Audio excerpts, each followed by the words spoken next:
So I guess I'm trying to find a way to apply the earnestness in a way that I won't turn away from it again. Oh, I see. I see. Yeah, great question. So, because I know it's what I want, it's just, I felt like I turned away that chance of, I just jumped in. Yeah. There's no end of opportunities, so don't worry about losing your chances. Reality is relentless. It's like life, life is just relentless. It may seem extraordinarily inefficient at times, of trying to show it, but it's nonetheless, it is relentless.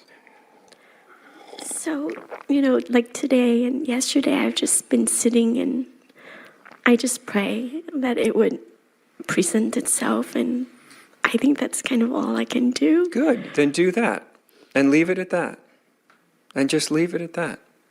When you're ready, if that sort of image or experience comes back again, which is extremely common in this kind of work, I'm sure you've heard lots of people talk about it over the years, or I imagine you might have. But either way, when you're ready, then the letting go happens. That's the most honest thing I can say. Because see, the thing that wants to let go is actually the thing that holds on. So to tell it how to let go doesn't actually work. It really, really doesn't work, right? Because in one sense it wants to let go because it doesn't want to be confined anymore, doesn't want to be in that knot. But also the letting go, especially when you experience that kind of void thing that seems to be coming for you, that's back to where we started the day with. That's a kind of death. That's a kind of, when you let go in the face of that, what you experience is a kind of psychological death. Right? And so part of us is really drawn to that. Somehow, in some way that makes no sense to the conscious mind, something goes, I want to go that way. There was this huge, dark, black void that was threatening to swallow me whole, and for some weird reason, that's where I want to go. And at the same time, something else is going, well, no way. No way. You see, because that doesn't just feel like a little sort of spiritual kind of little deathy moment. That feels like it could be the real deal. If I let go into that, I might be as dead as your dad is. Do you know what I mean? That's the kind of fear that's behind that I might actually, and the reason because, any death and real death, any death, physical death is one kind of death, but any death feels like a real death.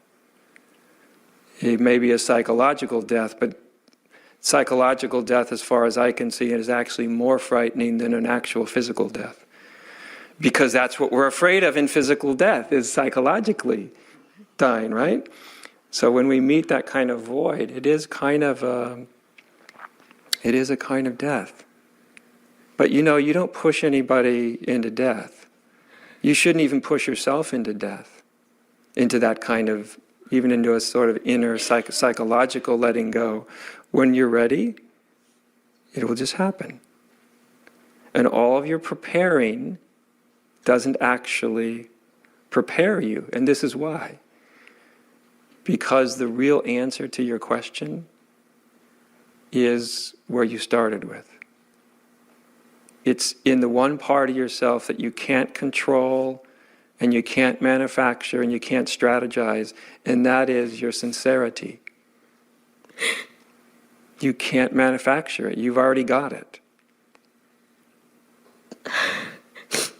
I feel like I can apply it more wisely, though. I know, but listen, what I'm telling you is, that's been your hang-up from day one. Every time we've talked, you know this, right? It's been some version of this theme. And that's fine with me, because everybody usually goes with the same they go at the same thing in 100 different ways. But they're actually going at the same thing from 100 different ways. We all have our one thing that we're aiming at. And so it's perfectly fine. But what you need to do is trust yourself.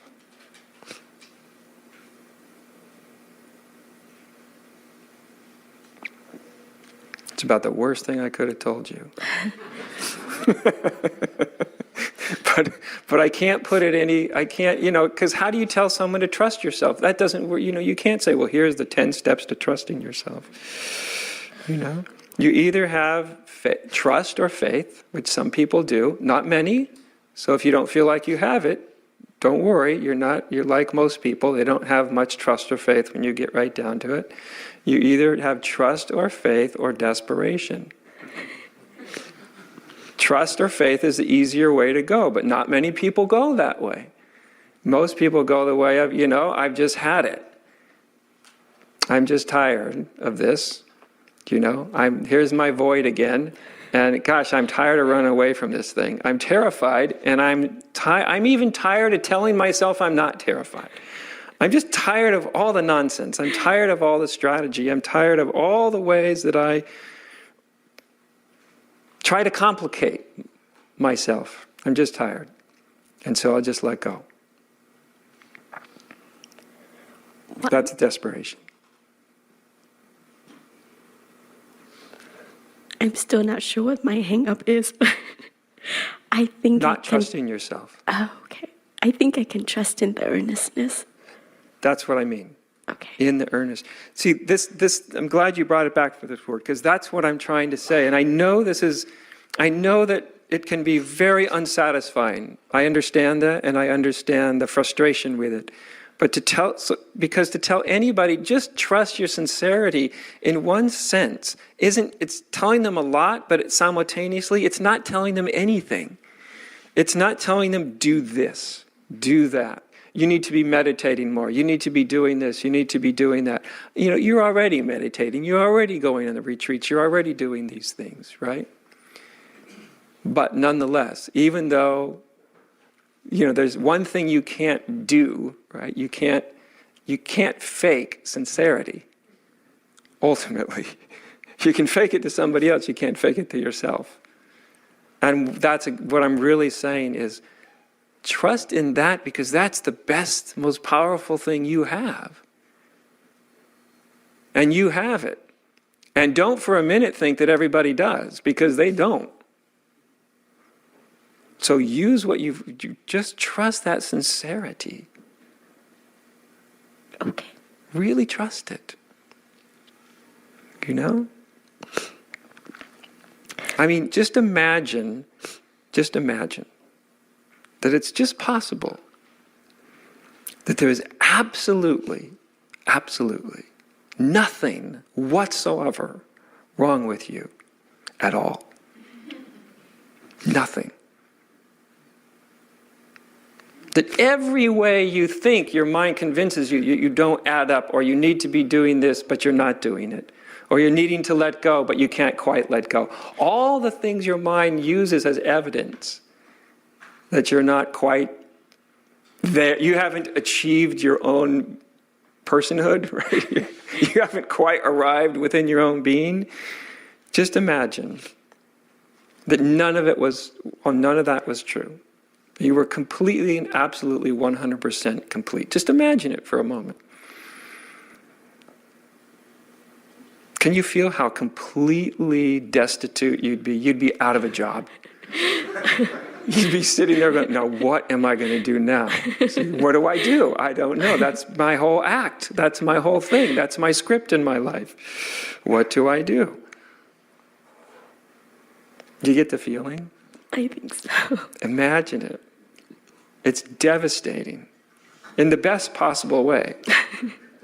But it's still devastating, right? Because it sort of removes a central egoic function, namely, I'm not good enough. Or projected outward becomes, you're not good enough, right? Yeah, I think 2 weeks ago, after I got up from meditation, I got this sense like I knew when I was turning, and I knew when I was putting on my shirt, and it made me realize, like, well, it's kind of life knows what it's doing anyway. Doesn't it's like it? it's all running the show, and like you say, the mind takes credit, but That's right. And then blame. right, Because if it's responsible for bringing about the revelation, then it sure thinks it's responsible when one seems to have lost it. But there you are, the 9th day on the retreat, boom, and all of a sudden a different kind of way of experiencing life, perceiving things just kind of dawns upon you, right? What did you do? I'm not sure. You see what I mean? It just sort of, there it happens. It organically shows up. And the best things within us organically show up. What we can do is set the stage. We can set the stage. We can show up. You were at a retreat after all. You showed up, right? That's showing up. You can do that. But beyond that, you know, all the best stuff happens quite spontaneously. Have you noticed?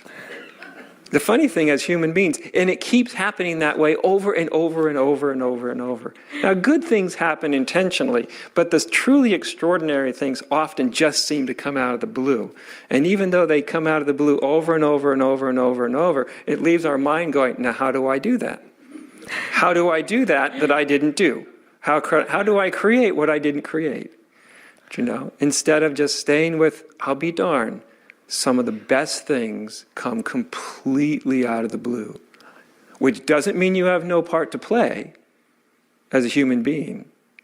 You do have a part to play. Your sincerity, your follow through. Like I said, you were doing something after all. You were at a retreat. You were engaged. But feel that balance point between being really engaged and trying to take control too much. That's what I mean by trust. Trust that there's something else that knows the way. One of my teachers used to call it the way-seeking mind. The way-seeking mind. That something in you knows how to find its way. Even when your conscious mind, doesn't know the way at all. Something finds its way.